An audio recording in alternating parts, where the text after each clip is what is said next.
And let's have a look what they've got. There is a Daryl in there and the farm available for Dog. That's an interesting choice because you get a bonus point for winning the lobby, and Daryl doesn't win lobbies. It comes second all the time. Oh, Daryl. I thought you said, yep, so Adele is in there. I thought, what, really? Is she? I mean, wow. Start to the cast. Dog does take it. And I did do some calculations, of course that's what I do, based on top-level MMR players' stats. And in this format, because of that bonus point at the top, it does sink significantly down what you would think it is as a normal hero.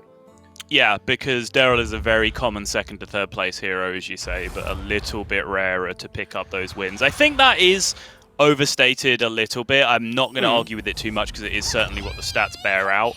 But I do think the very best players do have that ability to convert seconds and thirds to first with Daryl, because I do think a lot of that, with a few exceptions of heroes, is very generic, right? It's just, there's a lot of player skill when it comes down to those final fights where better players can convert in positions by coming up with creative solutions, and it's a little less down to what your hero is and more so just whether you can outthink your opponent in those spots. But I do certainly agree with the philosophy that I think Daryl is a little bit devalued once you get into a tournament format that rewards coming first.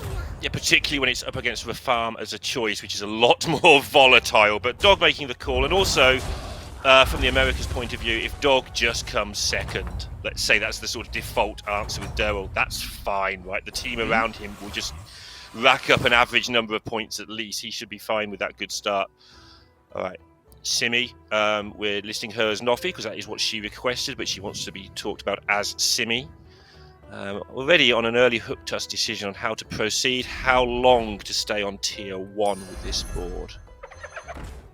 Yeah, looking to roll down for some real economy there. Doesn't necessarily find it. Does pick up a Elemental now. There was that Acolyte pair that she could have just picked up. It does feel a little bit strange when you're playing Hook Toss to be going with that kind of start because you're not really using your hero power. You just buy Acolytes because they're the best one-drop and you have Acolytes on your board and you just say that you're going to be happy with that. Simi instead chose to go rolling for some actual money-printing units.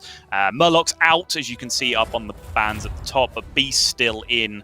Pirate's still in as well, Swabby being a decent hero power target to pick up on Tavern 1 as well.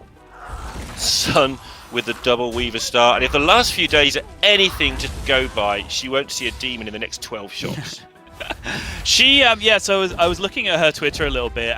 We didn't actually see that much of her play. We saw that one lobby where we did follow her quite extensively, and she did low roll in that lobby that we watched. Like, I can say that with significant confidence. But in some of the other lobbies that we didn't watch, she confessed herself on Twitter that she felt like she was making mistakes in some certain positions. So, I do think it has probably been a mixture of both from Sun that's led to the slightly underwhelming performance from her. But, as I mentioned, she is a very, very high-ranked player, very much, on a par with RDU in terms of where their ranks sit on most occasions throughout the last couple of months or so.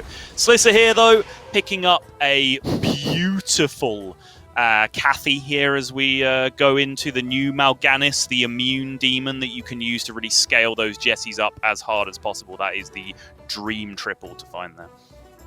Yeah, it's just going to be infinite tempo. What have we not got in? We haven't talked about that. No mechs is the important part, but there are elementals. That's the two things that actually matter at the moment in terms of looking at the early game, in the very at least. No Quillballs makes things a bit interesting later as well. Yeah, and it's RDU on the George here as well, I believe. Yes, confirmed over on the left-hand side, which to me, this is not the kind of George lobby that I particularly favor. Didn't get to see what his picks were overall, but we've talked about it a lot, right? The ability to actually find stat scalers off your Divine Shields that give you that ghoul protection. That's Quillballs and that's mechs, and both of those tribes are out of this lobby at the moment, which I think weakens George significantly. And even if you want to go back to it, like the old school strat of stay on 4 by Toxfins and just be poison Murlocs that can now be converted a little bit into SI7 strats again with George. The Murlocs are the third tribe out of this one as well, so RDU is going to have to do something just that little bit more creative to get those Divine Shields to do some work in this one. Collins on the Diablo, turn 4, has the interesting choice here, just going for maximum tempo, or whether he wants to actually take some money and think his 5/5 could do the work in enough of these battles to pick up a lot of prizes. Yeah, he's just gonna lobby. He's going to just tavern up and let this do the work. And Collins, the most aggressive leveler we have seen, I think, so far in this tournament. Yeah, very aggressive leveler overall. Very interesting to see it being done on Diablo, though. It does mean that most of the high tempo starts here will probably, if not pick up a win, at least steal the treasure, right? Because remember, it is kind of either or in this situation. You don't necessarily have to win the fight. You just need to get enough attacks into that 5/5 to be able to take it down. So you see on the left, for example, Collins wins that fight, but he wins it without the 5/5 on the board. Yeah, and we did see, I think it was Simi yesterday on Diablo, have a bad start, but because presumably something similar to this just built right up as the lobby went on with no hero power. Who needs a hero power anyway? True. Collins does get the reward, though, from going to the early Tavern 3. Does pick up a Tarot Gosa, picks up a Spawn alongside it, which is a little bit of auto-scaling that he can use here. That is +1/+1 permanently each turn to the Tarot Gosa. It's nowhere near the power of that promo Drake scaling that he might be looking for later, but it's still pretty good. Meanwhile, on the right-hand side, Bill has some very difficult decisions to be making here, because the 4-drop triples can be coming very, very quickly here. I would imagine that the Dormants are still 1 or 2 turns away from coming out with the triples. But having put the second Red Whelp on the board now, if that's the card that's coming into hand next turn, he will have maximum option as to whether to triple into a 4 or triple into a 5 at this position. And I think that his play right there of just playing that Swabby at the last moment was the most difficult overall decision he had to make that turn, because obviously playing the Swabby makes him slightly stronger for a turn or two of just having an extra 2/2 in play. But if it doesn't affect the intervals of when he's going to press the level button in a meaningful fashion, you kind of end up wasting that gold if you don't really benefit from that discount at the right time. So working out when to play a Swabby, especially when you have the knowledge that you're going to be hitting a Swabby triple, I think is a very difficult thing to do. I'm watching the Radu versus Dog fight, and Dog has $1 million money on the board going as Daryl going into turn, whatever this is, number 5, number 6, I think in gold and turns interchangeably sometimes. We're going to have a look at that Bill decision right now. He's going to just take the 5 and go for it.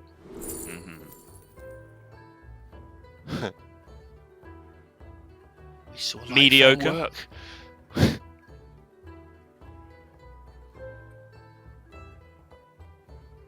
He's got to weigh up how the Lightfang might just get enough tempo. If he's going to be taverning up quite aggressively, that might buy him enough tempo to get to the real good cards. But it's not a long-term choice. Yeah, I do think the Pale Scale is slightly more long-term in terms of how long it can actually maintain a strong board for you. I did talk down the Lightfang pick yesterday when Simi went for it. She ended up hitting the Golden extremely quickly on the Lightfang, and then also recognized the position of when to transition out of the Lightfang to take down a very well-played lobby from her part in the end, I think. But in the end, Bill goes for option number 3, which I'm not massively surprised by. I was just about to lead around to it as an option. I think Pale Scale was probably the highest tempo option overall. Lightfang kind of had a bit of optimism and a bit of tempo, and then Tavern Tempest was the outright greediest choice if you wanted to go down that line of just going straight up for economy, and that is what Bill ends up doing in this spot. And he was rewarded with that Elemental, so he got an extra money on top of his extra money. Yeah, and that's going to enable him to do what he wanted to do with great ease. And look how he's destroying the Tusk here in this fight anyway, although there is a Bran on that board. So that's not representative of how things are going to continue, most likely. Yep, no, Bran can be used pretty effectively by Hook Tusk because, of course, if you manage your breakpoints very nicely, you can, pick up one Battle Cry, hero power into another, for example, like pick up a Jug, hero power it into a Smogger, for example, is a very powerful interaction that can go down in a couple of spots if you have that Bran as Hook Tusk. But Bran, not quite the overwhelming I win condition that it used to be way back in the day, but we did see again from that game yesterday with Simi that if you can get up to those Amalgadons, Bran is still an absolute terror, particularly because of how rare Poison Divine Shield is in the game overall now. Slightly concerning there for Dog. He just had his big dance turn and still lost to Sun on the Lich King. That's not where you want to be after your dance turn at all, with your 27-19 or whatever that minion was in the end. Well, Bill, there's questions to be asked here about when this greed will end, because there are very greedy choices here as well, with Nosy Looter, for example, if he wants to keep scaling. I think that smile that's starting to cross his face now, I think he wants to continue the greed. He does still have plenty of health to play with if he wants to go for this, but he is continually just missing on these win conditions. Have noticed with Bill over the course of this tournament that exact smile does mean that exact thing every single time. But he has got a lot of time to think about it. It is a very tough choice. Let's have a look at what's happening with Slyssa's board over here. Bit of everything, but plenty of direction. Plenty of choices in direction, I mean. Yeah, not really much has happened since the Cathy was discovered, right? Like, there's a 14 attack Jessie on the board, and there's a thing that allows her to scale that Jessie infinitely because of the immunity.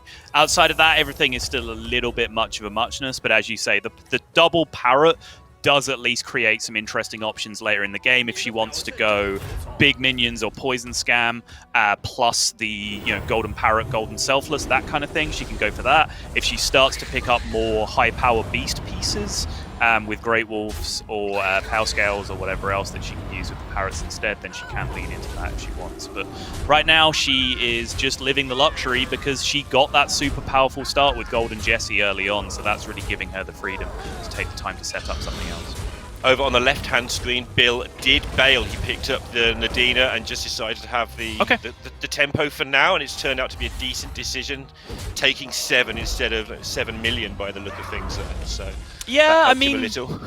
Glass half full, glass half empty, right? I think you could equally argue, damn, I took something higher tempo and still lost the fight in that position. Like, you could phrase it like that and actually be kind of bummed out with your choice. But yes, obviously, in reality, if you've taken a higher tempo pick, you have almost certainly taken less damage than you would have done otherwise. Right, Collins looking pretty strong on this Diablo. His early decision to not really care too much about the first fight. He picked up a couple of prizes. Starting to pay off. It's allowed him to get into the dragons on tier 3. He's hit the dragons he needed to, so now he's going to be in quite a strong fight, given that he gets a 10-10 to help out here as well. Just have a look what else he can add. He's got a bit more money if he wants to. He's also got the press door, which is actually huge. Obviously, we keep talking about that in these dragon picks. Remover of shields since 2021. That long, huh? Incredible. Yeah, that long ago. Very difficult last part of this turn for him here. He's got 2 gold just chilling, and he's got a triple locked up in the shop, and nothing he really wants to sell. I agree, and no real incentive for a triple into a 5-drop. Like, if a triple into a 5-drop is a thing that Collins was particularly interested in here, I would advocate selling, for example, the Divine Shield Dragon, the Draconid, and picking up the triple right now to not float the gold. But I think Collins is probably more interested in digging for a 6-drop here instead, which means it's just one of those awkward turns where Bob's dealt you a weird interval and you just kind of have to set 2 gold on fire and just look yourself in the mirror and be okay with that. Yeah, you just go, would I pay 5 gold for this minion? And it's Collins. Of course he's going to go for the 6. This goes without question. It's just how he's been all tournament. Look how these fights are going. Win coming into this one, but so far these attacks are not looking great from Collins' side. Of course, the scaling has gone now, but that is 17 health left remaining on the left-hand side, which means that gold grubber alone will take care of everything, and that's a big hit from RDU on the George. 12 damage going through to Collins. Very, very important, because now if Collins wants to continue to greed, he is in one-shot range. He is below that 15 health damage cap that gives you that protection that sometimes you can abuse to go for the greedy plays. Yeah, and the hand wave here of, ugh, that was not pretty. And you don't know how the other ones did, but you know you lost most of them because no prizes. He might be having to bail out here just to stay alive. If he stays alive, those Tarragozas will, of course, keep scaling. So Not the And worst. look at who the next opponent is as well. It's the George again. The boss fight round actually ends up being entirely autonomous from the queue order sequencing in the normal round. So this is a thing that can happen. It's a little bit rare. You don't necessarily see it all the time. But Collins now has full information of what he's up against. Crucially, he was favored in the last fight, but he did also have a 10-10 on his side in the last fight that he doesn't have access to anymore. Does have the 2 prizes though, so he just dumps those on the board, which will probably equate to about a 10-10 because I'm a lazy caster. I like to just level things up. Yes and no, because he knows RDU has one as well, right? Because he just lost the fight to the George on the previous turn. Oh, well, I'm going to go with, we've got the Tarot Gozer scaling, so it's about the same. Yeah, I'll just keep finding excuses to say it's about the same. RDU as well, unless times have changed very recently, is not a George enjoyer, so him doing well on that is a good sign for him for the day. Right. Looked like RDU had the Reborn as his loot, so he's given Reborn to the Scaling Pirate Ripsnell captain here, just making sure that's protected for as long as possible, so he gets those nice juicy gold grubber attacks going through. RDU quite clearly did go for the triple into a 4 this game, looking for some of that avenge scaling, and he got what I like to call the consolation prize, which is gold grubbers. They're not necessarily what you are looking for in spots like this, but since he tripled off a token in particular as well, they are a very, very nice second prize in this position. So. Yeah, absolutely. And the fact that you triple them into a really good unit later on as well just makes you board space and gives you a gigantic minion. Just to point out, by the way, as we're watching this fight mainly on the left-hand side, how Dog has not lost a fight since that one that he lost as a favourable after he had his scaling turn, his first scaling turn of the game. Very so true. Dog looking good here for second place at least. And also we get the news that Dog is playing Tavern 1 Daryl as well, as we see just the 1 damage being thrown out to Aveline in that position. This is something that is very, very possible, particularly in the lobby that he is in, right? Mechs not being in is slightly annoying. You do generally want those putt bots to be down there as well to make this kind of thing happen. But Dog is juicing some pretty powerful stuff with those Chroma Wings and with the Demon as well that is distributing so much extra health around his board. So unconventional strategies for sure, but you can see just how big Dog is getting and how much of this scaling gets passed around his board when the death rattles start to go off as well. But again, this is something you've highlighted a couple of times. This is the difference between the very high MMR players and the high MMR players. The ability to take something and make it work in a different way, or choose a strategy that fits the moment. You just know more about all of the heroes. You've got more options available to you. Like, even I can win a lobby by getting APM pirates. Might not be as big as Island Cat's pirates, but they're still big.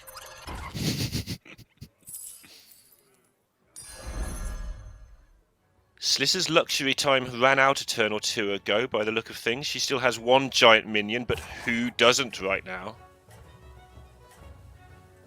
Yeah, she also is in a pretty weird situation right now because she's looking to play Ghoul against George potentially, but in the end having to bail, because if you look at her board state, for example, Parrot plus Ghoul is a bit weird. Spore plus Ghoul is a bit weird. Like, everything here doesn't quite work. Even after the Ghoul goes off, she's not going to have any death rattles left on her board because the Ghoul will kill the selfless hero. So she's in a bit of a weird spot with the way things are standing, but she does get one of the possible orders at the very least. But even then, you see that's a weird interaction as well. Like, I just don't necessarily think that was a ghoulable situation for Slysssa in that spot, and because of it, she is going to take significant damage against RDU, but she is also crucially going to survive at 2 health. Yeah, absolutely massive there for Europe if they could have knocked Slysssa out in 8th place. But looking at the standings, it's slightly America's favour, but really, really close on that leaderboard. But Dog just looking immensely powerful. Wondering, he's going to cap out at a board full of 40-40s by the look of things. I don't think he can really change that pattern much, the way he's playing the lobby. So trying to keep an eye on who could outscale him in the next 2 or 3 turns. And at the moment, it doesn't look like anybody. This is such a weird mishmash of stuff on Slyssa's board right now. As I said, she did have options to lean in various directions. Now that she's not fighting against the George and you can just toss that ghoul into the sea. She is in a much better position with her board state overall. Like, essentially, quote, 2 poison minions on the board right now. Like, she will be trusting her giant Jessie to be poisonous at this stage of the game, and then she has the spore as well. And then alongside that, but yes, in this particular fight against what Dog has on the other side, that Jessie might just be a little bit smaller than she expects it to be. And honestly, from memory, I think Dog's numbers were almost exactly the same size as this. It's going to be down to a break point that's really close on the Jessie. Yeah, and the breakpoints are sketchy and a little bit rare and a little bit in Dog's favor, because once the death rattles start going off on his demons, obviously that pulls everything on his board out of range of those Jessie attacks being able to come through. Never mind. Oh no, the Jessie's 38-40, so if they can snipe the 38-38 without it getting a health buff, that might actually be really, really huge here for Slysssa. Tavern 1 Daryl's so much fun. Look at it. It's beautiful. This is a board. Alongside Sorrowless Demons. That right there is what peak performance looks like. That's huge. That first attack, pretty darn good for Dog, I would say. Very irrelevant first attack, and then a value trade into the Divine Shield, essentially. So now have to see where the rest of these attack go. But these are going very nicely now in the later stage of it for Slysssa. Got some value trades through and then got to re-shield up at the end, which means Dog will finally start taking some damage, and Slysssa dodging on 2 HP. Wow. Collins has sort of got it all back together on the Diablo. But greedy Bill is going to be the first player to bite the dust. That is America's player, WTY Bill, on the Maiev that has gone down in 8th place, which is fantastic news for the Europe team, who really need to be putting up the big points throughout these lobbies. Again, to give you context of where we are in the series as a whole, Americas versus Europe, we've played out Constructed, we have played out Mercenaries. They are tied at 2 points to 2, so things will be decided by Battlegrounds, as has been true throughout the entire day, but I will reiterate the point anyway. So that means that this massive Mount Rushmore of a team that Americas has assembled does need to be vanquished straight up in 3 Battlegrounds lobbies by Team Europe. And they are looking good for it at the moment, I think. Europe pretty good across the board. Not spectacular, but looking pretty tidy. But Collins is getting there. It looked for a while there that he might get punted out, and he still hasn't completely stabilized with a big board on 3 health, so at any moment he could either just become lobby leader or just come 7th. It's going to be very tight, I think.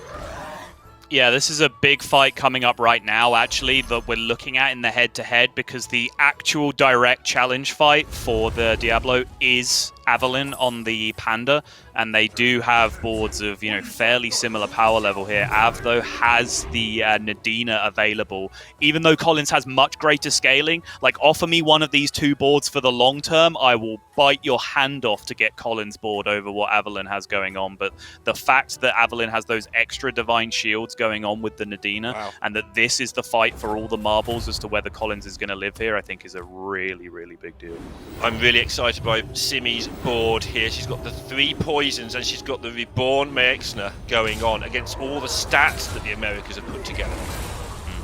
RDU's got George against all the stats the Americas are putting together. Europe might be in a really good spot here as the lobby progresses.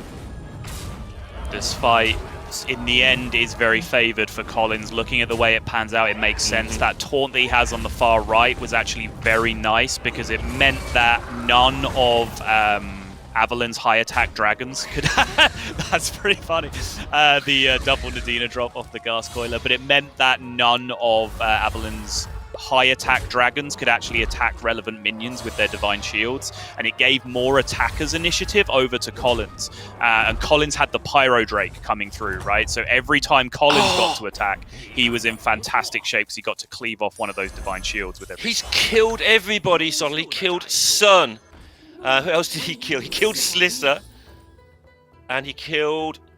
We watched it, and I'm blanking because I'm an idiot. No, Avalyn survived on the Panda, which is the fight that we watched. Killed Simi. He killed the other Simi on side. the Hook Tusk, yeah. So America's now in a great position suddenly. Yep, 4 players remaining now are even split. Dog still looking great on that. Daryl Collins looking pretty solid on that Diablo as well, with the dragon scaling going down. But RDU starting to look pretty fantastic himself with the way this is built up. But again, much more vulnerable to unstable ghoul than he would be in a premium George lobby with Quillballs and mechs available. Absolutely relevant, though, that the positions don't count as a tie. So Europe did get 5th and 6th, and Americas did get 7th and 8th. So Okay, that's a yeah, that's a big three-point deal. start for Europe. So they can afford to not win this lobby as long as one of these players can sort of get second, maybe a second, third versus first, fourth. They might be in an okay spot. Yep, but again, this is where these Precious Pyro Drakes are going to come in real clutch for Collins, because behind those Divine Shields, RDU does not really have the stats because of that lack of scaling. So this could be a pretty solid interaction, especially with Collins having enough of these prizes banked. Boom, there goes 3 Divine Shields straight away. Now it's just going to be about where some of these attacks go, but you can see from the numbers at the top that Collins is a very big favorite, not only to win, but to lethal in this position. So it looks like America's might just be taking charge of another lobby here, because it's a very similar story on the other side as well. Americas and Collins, I mean, we've talked about Americas as a team because they're all so strong, but Collins yesterday, 2 firsts and a 2nd place, has been their star performer in this tournament so far. And he wipes out RDU. Yep, Collins gets the kill on RDU. Last few attacks going through on the other side. There is a lovely Divine Shield landing on one side, and actually out of nowhere, the tie gets scammed. That is a 0.7% tie, apparently, according to the numbers that we see at the top. So there is one more chance, and it has rolled nicely because actually Avalyn on the Panda has found the Ghost here, which means as long as she does not die to Ghost, there is a good chance that Collins or Dog will eliminate the other in this spot. Good time once again to remind you all at home, if you haven't been following, identity is secret in these lobbies. Even though you have teammates, you are not allowed to know who they are. Streamer mode is active, so none of the names are displayed in the lobby. Skins are banned because you can use those as some kind of code to communicate who is who and set that up beforehand. So Dog and Collins will not be trying to engineer a tie here, as you might have seen in other team tournament formats. They will be fearing for their own lives that this is a European player that they are facing on the other side, and they will be going full murder board. I'm going to do something in this fight, though, that I did yesterday by accident. Today I'm going to do it on purpose, because Avalyn is up against the George Ghost, and there's a very real chance she could lose that, although she has got a lot of Divine Shields of her own. Ghoul versus Nadina interaction potentially coming out here. She's got, according to the numbers at the top, very little chance. Radu's giant gold grubber is going to, as a ghost, Radu's still performing well for Europe by ruining them. But in the meantime, while we weren't looking, there's a mage secret on the board for Avalyn. I believe she rolled Scamzarak hero power on that turn where we weren't looking and hit the ice block. So she does not have a care in the world right now, Lorinda. She can lose this fight by as much as RDU's Ghost pleases, because that ice block is going to protect her and potentially boost her up into that 2nd place. And I have to confess, I didn't see what happened in the other fight. I was too excited by this particular one. But there weren't many minions on either side. JK, ice block, not just for mercenaries. No, they did. They either tied or came very close in the other one. I think Daryl lost it, but not by enough to knock him out.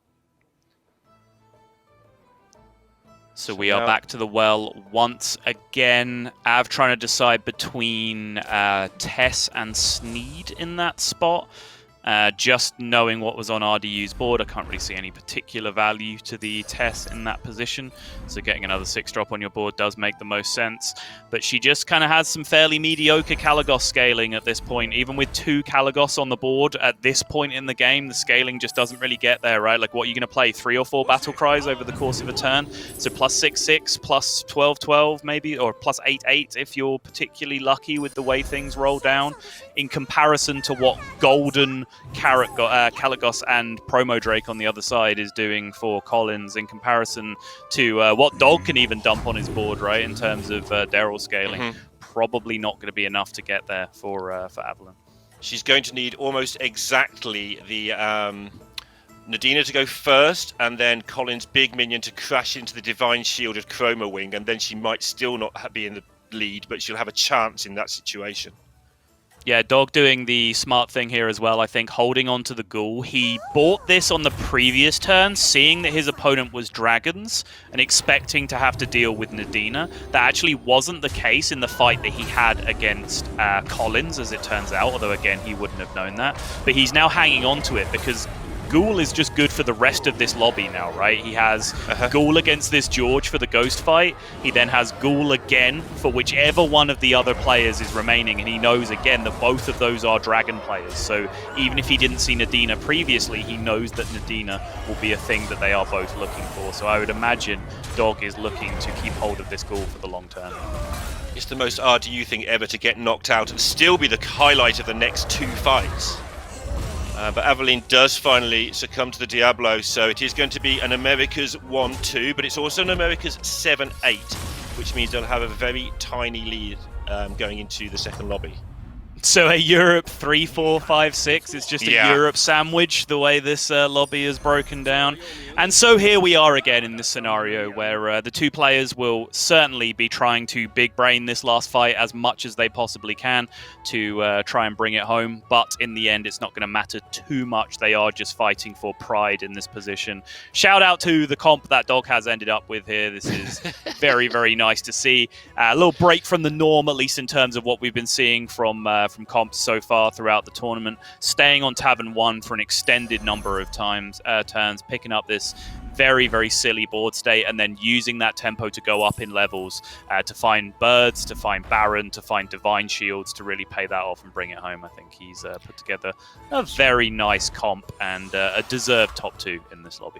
It actually makes me happy to see when you get over 1,000 and the number just doesn't fit. I like that. It just shows I have got big numbers you can't even read anymore. It's just, don't fix that ever. Just leave it so it just looks like a 38 or 382,000 attack minion.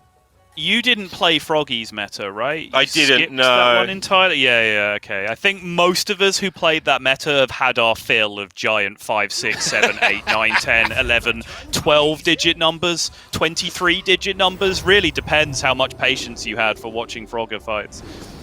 Yeah, I was doing the GM thing at the time, so I decided to just put the focus onto that. But I'm back now, I'm afraid, everybody, so unlucky. Let's see where this goes. 123. Well, that'll get 2 damage in. Yep. Baron on the far right just tanking hits like it's merely a flesh wound. This is so hard to call with numbers everywhere, but... And the deck track says it's a close fight anyway. I'm not just being completely ludicrous at this point.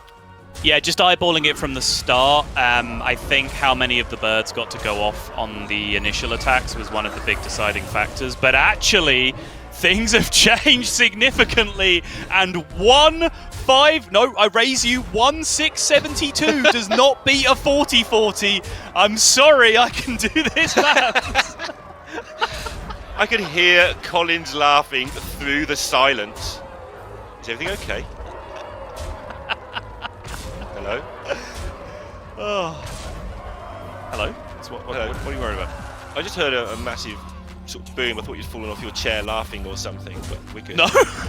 I don't think that was me. Was that me? I have no idea what's going on if that was me. Okay, anyway, Collins takes down another lobby. That's 3 lobbies in a row that I believe he has won now over the course of the last 2 days.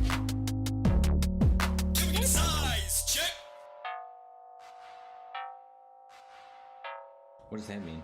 Size matters, so people can check out what size they are by typing the command size. See if they're chonkers or dinkers or average or growers or showers.